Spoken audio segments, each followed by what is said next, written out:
How's it going, guys? My name is Zach with the Movie Castle, and today we're going to be taking a look at Scream 6.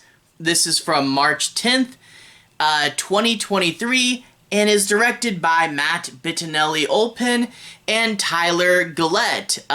These two you may know from Ready or Not. They did a section of VHS and a movie called Southbound, but also they did the last movie. They did part 5, so good to see the team returning. If it ain't broke, don't fix it. Scream 5 was good. Bring the directors over again. And also, Ready or Not was pretty fun. If you haven't seen it, I'd say check it out.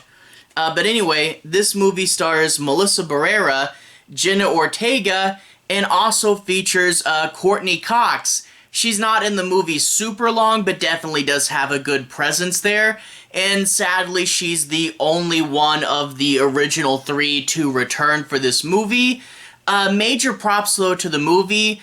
Neve Campbell, they simply say that when she heard about the murders, decided to focus on protecting her family, her husband and 2 kids.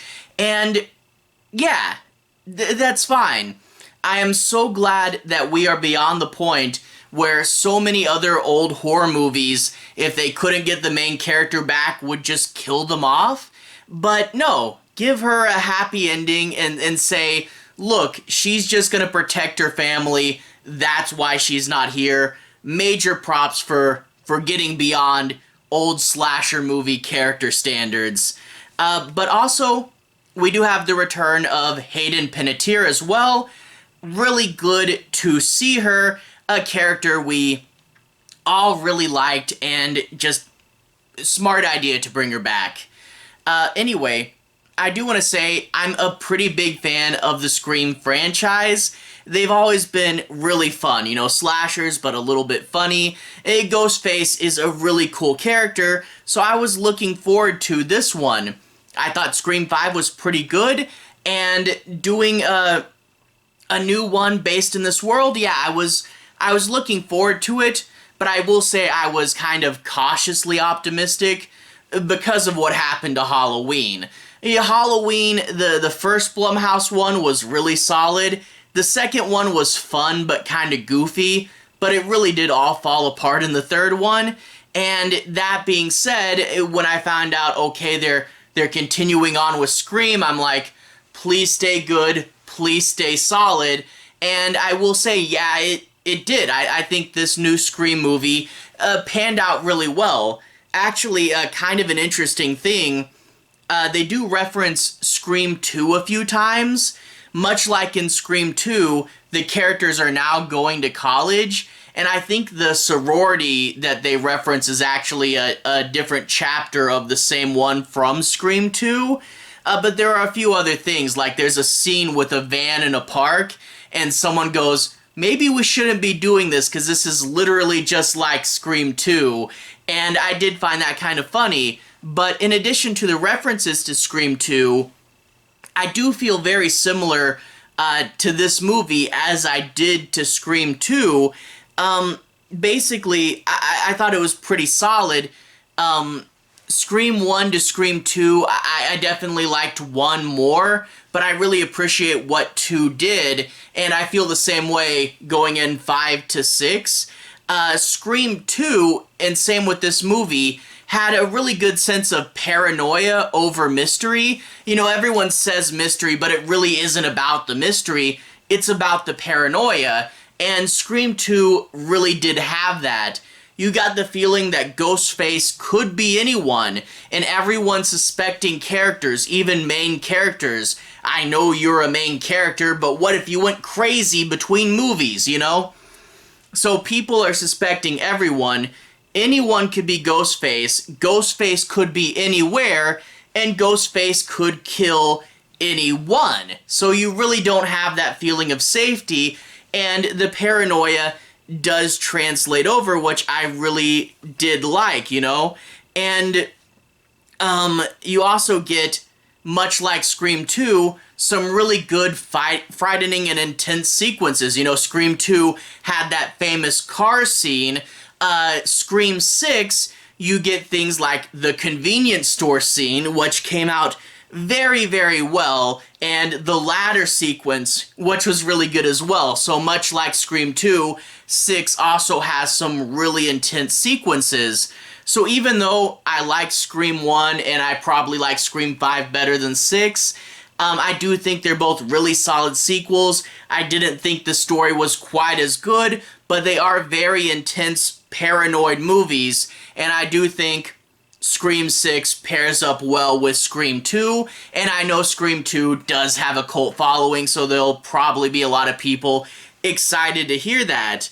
But much like 5, Ghostface is very brutal this time around, and okay, yeah, maybe part of me misses that goofy Ghostface that you'd knock down all the time, and he'd still come after you, he's still threatening, but old Ghostface was a little goofier, but he's more threatening, more scary. We get some really brutal kills and intense sequences in here, lots of stabbing and blood, but that does also lead to one of this movie's big flaws, and I don't want to criticize it too hard, but your mains, as the movie goes on, you realize the main characters do have a fair bit of plot armor.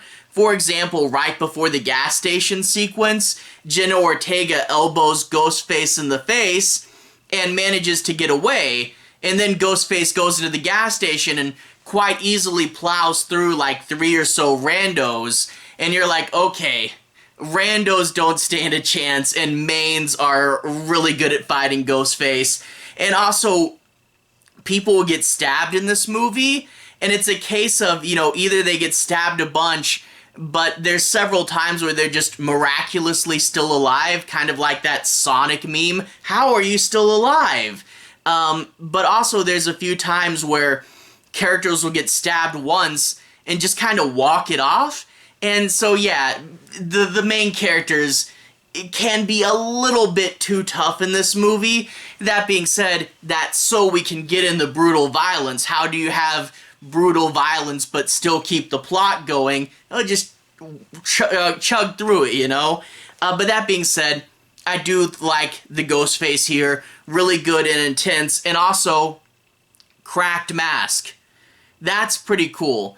As someone who's a fan of the series, I do have my own Ghostface mask, but I had been wanting more alternate cool mask. It's kind of like Friday the 13th, where so many people have the Part 5 mask, even though that killer isn't as cool. We do want all our alternates.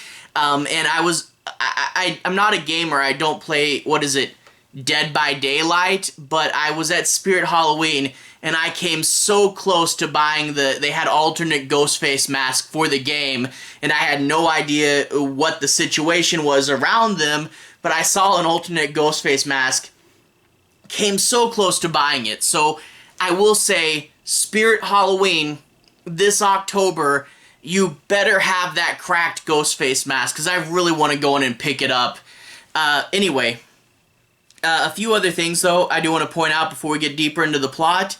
I actually realized you really start to care for the new characters, and I do want to say how rare that is. So many other movies, when they try to introduce a new group, you don't really care. You just care for the old characters. But by this point in the movies, yeah, I actually cared for the new ones, and I do want to say that is really rare. And it might in part be because Jenna Ortega got so big and famous that she does serve as kind of a door into the new characters. But I did actually care for them, and I do also want to say this movie has a ton of Easter eggs as well, and as a big nerd, I definitely appreciate those. A few of them, the gas station from the gas station sequence is called something like Abe's Snake, which is a reference to the pen name that Wes Craven directed Fireworks Woman under. Also, if you look in the therapist office, you can see a few Addams Family dolls in the background. I thought that was funny. And obviously, an Easter egg you knew that they had to do, a character in this movie does watch Jason Takes Manhattan, because yeah, you have to. I mean, before this came out, people were calling it Scream Takes Manhattan. So, yeah, definitely good to see them do that. Anyway, without further ado, let's talk about the actual plot. Now, I won't be doing major spoilers, and I'll hold myself back a little bit more than normal because, yeah, it's a Scream movie, it's new, people are really sensitive to spoilers right now, so I won't cover the end or anything, but I will talk about the setup. But if you want to go in relatively blind, don't know why you're watching a review, but go ahead and pause it here and watch the movie if you're super concerned about that stuff. But let's talk a little bit about the plot and do a little bit of analysis. I do want to say this movie has a good opening. I'll be super vague because I don't want to spoil it, but the opening involves a professor who she's teaching a class on slasher movies. She's a film professor, but she is on a date at this fancy New York bar, but her date can't find the bar. He gives her a phone call, and of course, now we're in a phone call sequence. And I won't go any farther, but I will say two things. One, the character here is a cameo. I mean, ever since Scream Part 1, it's always fun to see a cameo at the beginning of your Scream movies, and it is one I really appreciated. Secondly, they do a fun twist in here. I won't say what it is. When I first saw it, I was a little bit concerned, wondering where we're going, but when you get to the later stage of this opening scene, it just becomes such a really good idea and a really fun twist, and I really am glad that the opening scene worked out really well. I think you can kind of tell a quality of a Scream movie by how good its opening scene is, and this one was pretty fun. But anyway, while I won't spoil it, quite obviously, there's going to be a kill here, and the news of this gets out, and that will spread to our main characters, who are also in New York City, and we get to do a bit of a check-in. The older sister is in therapy because, you know, Part 1, finding out you're Billy Loomis's daughter and having to kill someone, yeah, you're gonna go to therapy. But also, nasty rumors online. Someone started the idea that because she is Billy's daughter, that she set everything up and she's the real killer behind the whole thing. And yeah, nasty rumors, people going up to her, yelling her on the street, "You killer." It's sadly a thing that does happen in real life where people who are super removed from a situation still feel the need to peer in, make wild assumptions and judgments. Yeah, I can definitely see what happened here. But then we check in with the younger sister, Jenna Ortega's character, and she says she's fine, and she doesn't like her sister hovering. They've been separated for a long time, now they're back together, they're forming a good family relationship, but maybe the older sister doesn't need to be so paranoid, but then maybe she's not doing as okay as she said. For example, she's at a Halloween party, and she tries to hook up with this random jerk just because why not? Maybe you're drunker than you think you are. Also, a Halloween party. This is a Halloween movie. I don't know why it came out in March. Maybe the Blu-ray will come out around Halloween. But yeah, a Halloween movie, so you get lots of people dressed up. Nerds who love Easter eggs. There's a whole lot of fun costumes. Pinhead, Freddy, Jason. I think there was a Georgie in there, and there might have been a Wednesday Addams. I'm not quite sure. I didn't get a good look, but cool, fun Easter eggs, and obviously other non-threatening ghost faces, but you don't know which one's which. That's always going to be fun. We also do get the return of Randy's niece and nephew. They're in this movie again. They went with them to New York, and the core four, as they call them in this movie, have formed a nice little family, and good to see people getting through trauma together. Anyway, the police will contact them because the older sister's driver's license was left at the scene of the crime, being in therapy that night, she did have an airtight alibi, but this is the first clue that these crimes are going to be personal and directed right at her. In addition to that, Ghostface is leaving a mask at the scene of each crime, and their mask from the killers from previous movies.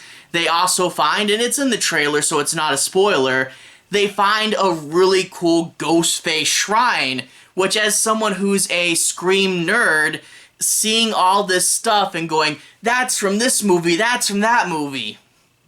Yeah, this Scream is really self-reflective, and I can see some people saying it's a little too cheesy, but at the same time, you know, as a big Scream nerd, I did appreciate it.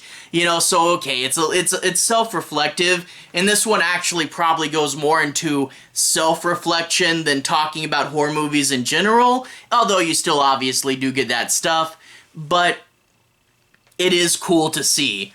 And also, of course, with the police coming in, we get the return of Kirby. It is kind of a fun little trope sometimes. Her character was done bad in a previous movie, and now she comes back kind of extra powered.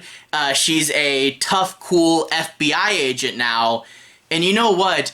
If you guys are looking for a spin-off movie, why not just have Kirby as an FBI agent going out and hunting other killers?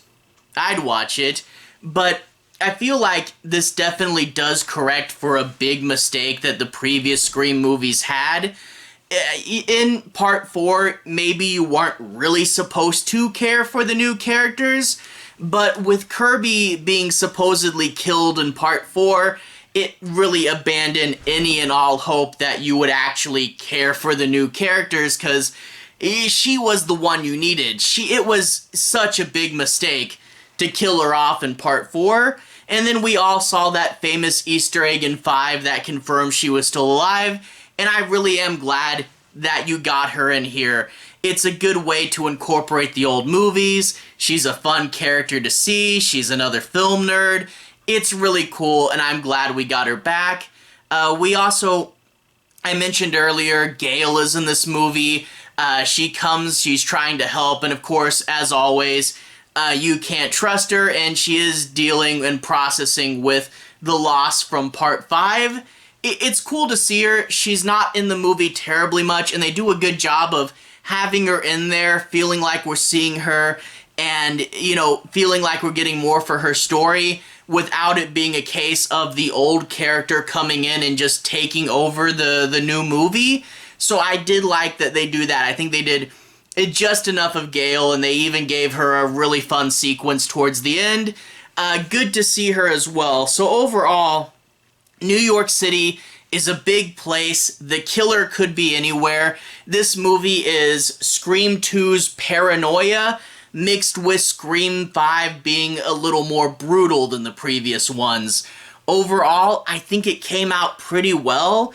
It's fun, pretty well constructed, and overall, this points at the Scream series being a little more stable than the Halloween movies, and I really like this one, and hopefully Scream 7 will be solid as well. I mean, I'm already looking forward to Scream 7. The Scream movies are one of those things that I like, but whenever I watch them, I'm like, oh yeah, these are really fun. You know, I knew they were fun, but they're always a little funner than I remember, and this was just really good to go in and see these characters again. And yeah, I actually care for the new characters. That is so rare. So definitely would recommend it, especially if you are fans of Part 5 and Part 2. Anyway, to everyone who's watched so far, thank you for watching. To everyone who's liked and subscribed, thank you. You really are helping the channel out. I'll leave a relevant playlist on the bottom. This should be my Scream playlist. I'm not sure when this video is coming out. I don't know if this will be 100% full yet, but you can at least see my reviews for 1, 2, and 5. Hopefully more pretty soon. Anyway, have a good day. I'll see you guys again very, very soon. Scream playlist on the bottom. Have a good day now.